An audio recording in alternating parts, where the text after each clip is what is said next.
जय श्री हरि। जब मनुष्य अपने पापों से मुक्ति पाना चाहता है और जीवन में सच्चाई शांति की खोज करता है, तब भगवान विष्णु उसे एक विशेष मार्ग दिखाते हैं, षठ तिला एकादशी का व्रत। यह व्रत केवल उपवास नहीं, बल्कि आत्मशुद्धि, दान और भक्ति का पावन पर्व है। आइए जानते हैं इस दिव्य व्रत की महिमा और कथा। जय श्री हरि। षठ तिला एकादशी व्रत कथा। एक समय नारद जी ने भगवान श्री हरि विष्णु जी से पूछा कि षठ तिला एकादशी व्रत का महत्व क्या है। तो भगवान ने जो षठ तिला एकादशी व्रत का महत्व नारद जी से कहा, वह मैं आपसे कहता हूँ। भगवान ने नारद जी से कहा कि हे नारद, मैं तुमसे सत्य घटना कहता हूँ, ध्यानपूर्वक सुनो। प्राचीन काल में मृत्युलोक में एक ब्राह्मणी रहती थी। वह सदैव व्रत किया करती थी। एक समय वह 1 मास तक व्रत करती रही। इससे उसका शरीर अत्यंत दुर्बल हो गया। यद्यपि वह अत्यंत बुद्धिमान थी, लेकिन उसने कभी देवताओं या ब्राह्मणों के निमित्त अन्न या धन का दान नहीं किया था। जिससे मैंने सोचा कि ब्राह्मणी ने व्रत आदि से अपना शरीर शुद्ध कर तो लिया है, अब इसे विष्णु लोक तो मिल ही जाएगा, परंतु इसने कभी अन्न का दान नहीं किया। इससे इसकी तृप्ति होना कठिन है। भगवान विष्णु ने आगे कहा, ऐसा सोचकर मैं भिखारी के वेश में मृत्युलोक में उस ब्राह्मणी के पास गया और उससे भिक्षा मांगी। वह ब्राह्मणी बोली, महाराज, किस लिए आए हो? मैंने कहा, मुझे भिक्षा चाहिए।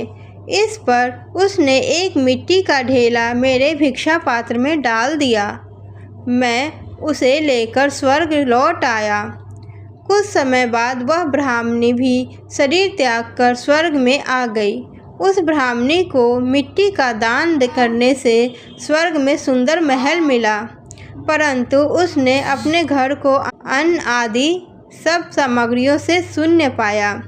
घबराकर वह मेरे पास आई और कहने लगी कि भगवान, मैंने अनेक व्रत आदि से आपकी पूजा की, परंतु फिर भी मेरा घर अन्न आदि सब वस्तुओं से शून्य है। इसका क्या कारण है? इस पर मैंने कहा, पहले तुम अपने घर जाओ, देव स्त्रियां आएंगी तुम्हें देखने के लिए। पहले उनसे षठ तिला एकादशी व्रत का पुण्य और विधि सुन लो, तब द्वार खोलना। मेरे ऐसे वचन सुनकर वह अपने घर गई। जब देव स्त्रियां आईं और द्वार खोलने को कहा तो ब्राह्मणी बोली, आप मुझे देखने आई हैं तो षठ तिला एकादशी का महत्व मुझसे कहना होगा। उनमें से एक देव स्त्री कहने लगी कि मैं कहती हूँ। जब ब्राह्मणी ने षठ तिला एकादशी का महत्व सुना, तब द्वार खोल दिया। देवांगनाओं ने उसको देखा कि ना तो वह गांधर्वी है और ना आसुरी है, वरन पहले जैसी मानुषी है। उस ब्राह्मणी ने उनके कथनानुसार षठ तिला एकादशी व्रत का किया। इसके प्रभाव से वह सुंदर और रूपवती हो गई तथा उसका घर अनादि समस्त सामग्रियों से युक्त हो गया।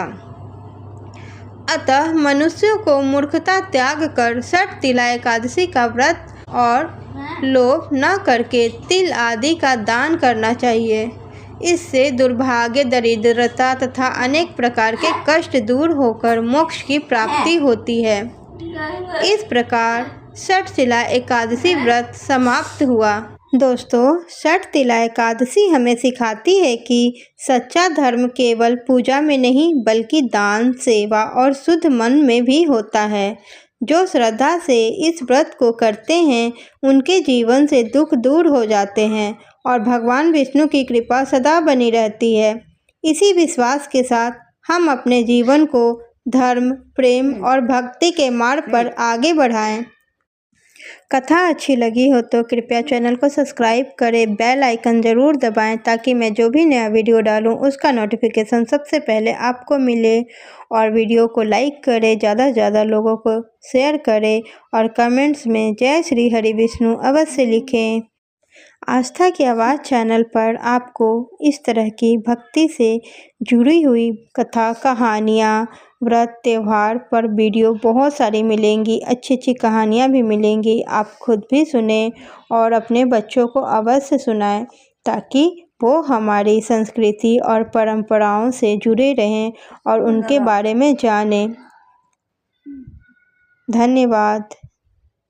जय श्री हरि विष्णु। राधे राधे।